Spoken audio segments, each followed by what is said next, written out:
La saga de un contrato minero. El contrato de Minera Panamá nace en el año 1997, cuando Ernesto Valladares era presidente de la República. Fue presentado en la Asamblea como contrato ley y la misma fue aprobada en su momento con condiciones que no eran las mejores para el Estado.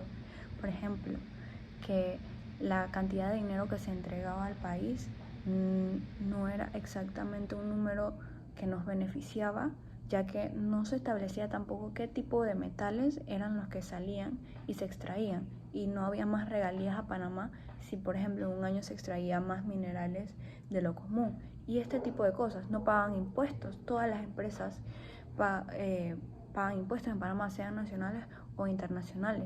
En este caso, la empresa se quería hacerla viva y no pagaba impuestos.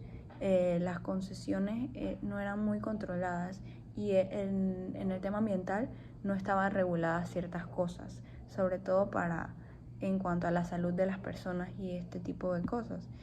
Era difícil porque la empresa en ese momento, Petaquilla, tenía un problema con la Caja del Seguro Social en que no pagaban lo que tenían que pagar por sus trabajadores.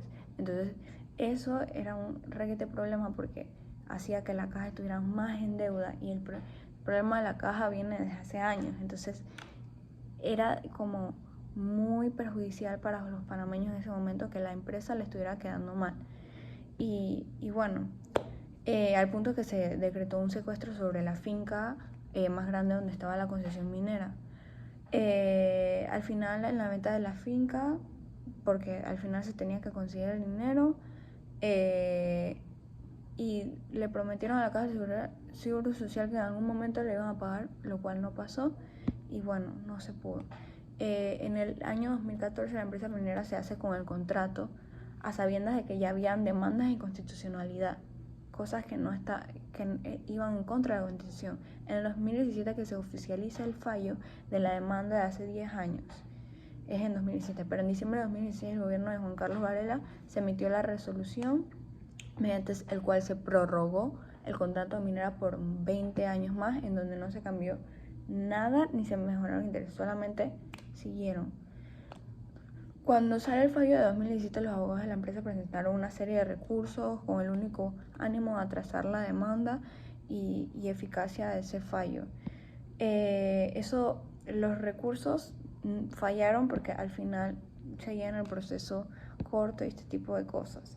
Entonces después, el contrato que se firmó el año pasado tenía ciertas mejoras en cuanto a más plata para Panamá, pero también se entregaban más tierras, era más sobre el control que ellos podían tener y que no les dieran nada. Y seguía este problema de el desbalance del pago de impuestos en comparación a otras empresas. Y el tema ambiental sí estaba bastante hablado, pero no se hablaba todavía del impacto de la salud de la contaminación de los ríos. Así que sí, hubo un descontento por parte de la gente, se formaron protestas y todo este tipo de cosas. Al final, igual habían como 25 artículos de la Constitución que se violaban. Al final, como conclusión, podemos decir que los dos contratos, obviamente el de 1997 era peor, pero si el del año pasado, si se aprobaba, iba a tener un impacto más fuerte porque la empresa iba a entender que podía hacer lo que le daba la gana y así hacer concesiones infinitas. Íbamos a quedar sin un Panamá. Entonces sí, podemos decir que como conclusión, este es un resumen de los casos.